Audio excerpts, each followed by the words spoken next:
SMT Nation, we are back. Nation, this is a pretty important video.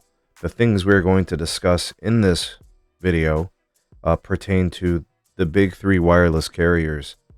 But we can't just look at them as wireless carriers. We have to look at them as broadband providers now. They're all selling home internet, and they're doing it in different ways. A combination of fiber and wireless, fixed wireless access. And some are doing more than the other in each of those segments, but we've really got to kind of put this all together. So that's what we're doing in this video, and I'll be sure to link something for you guys to follow along. Placeholder article for you guys from Dano. This is dated back to March, but things are starting to come together. So you're probably wondering why in the hell Verizon is trying to buy Frontier Communications, a company that they literally sold their assets to over a decade ago, right? Why the hell do they want these, millions of passings, right? Since they already have Fios and they haven't really been looking at that, fiber to the premise in a while. Why is AT&T spending so much of their capex dedicated on fiber? Why did they establish open access partnerships?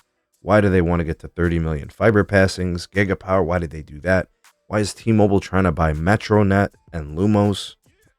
It's one word. It starts with a C. It's convergence. It's a combination of being a wireless provider and a home broadband provider, specifically wireline assets like fiber. For Verizon's case, they say that convergence for them is margin accretive. That was some of the terminology from Sampath, their consumer group CEO. He spoke to it being revenue accretive. Things you hear from the industry and what analysts want to see and what investors want to see. Some of his quotes. Wireless share is 5% higher in markets with Fios. Wireless churn is 50% better in those markets. And when a customer bundles, the results are a 40% improvement from there. Those are quotes from Verizon. And then he spoke to the upsell opportunities. So when they're ready to start selling satellite services and the My Plan perks, think Apple One, Netflix, right? Those types of things. He says they're at 7 million today, Sampath. And he says they could be 14 million next year. So what we're seeing here is customer depth, customer commitment, stickiness. Right? AT&T said exactly the same thing. 4 out of 10 AT&T fiber customers buy our wireless service. And then the upsell and the uptake is 5% higher in fiber markets. We're seeing the same exact thing. But then there's the whole idea of scale. AT&T is building fiber 5 times faster than Verizon, and AT&T has a 1.6x larger fiber footprint than Verizon, and we're speaking to the premise miles. And now you got T-Mobile trying to buy Metronet and Lumos, getting involved in wireline and fiber. So what are they doing, folks? Well, the numbers speak louder than anything. There is clearly a connection between wireless and home broadband. And each of those brands, T-Mobile, AT&T, Verizon, they want to get to the customer first, and they'll do whatever it takes to get there. Verizon is doing it with a combination of Fios, Frontier purchase, and fixed wireless access. AT&T, mostly fiber, right? They don't really scale the fixed wireless access piece that great.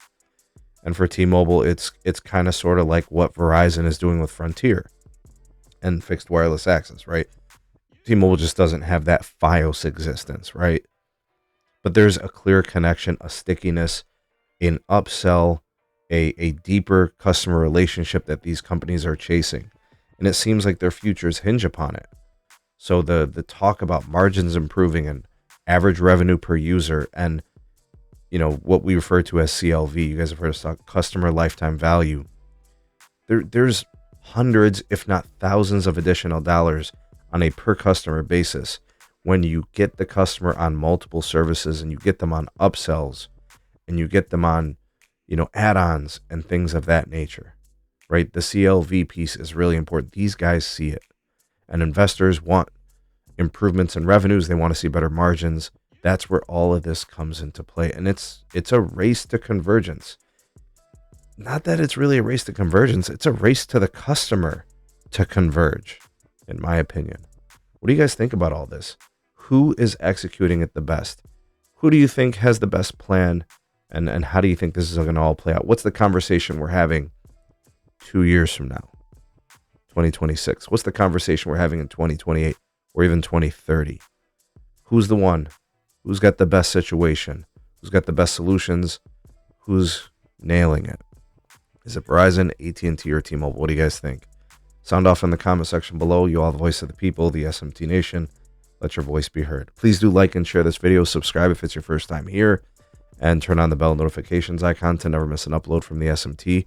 Want to support your favorite creators? Go ahead and become a patron. There's a link in the description. You can get a YouTube membership. There's all types of perks, benefits, and exclusive content not found anywhere else except on those platforms. So check them out. They're in the description. Thanks for watching. We'll see you guys on the next one. Peace.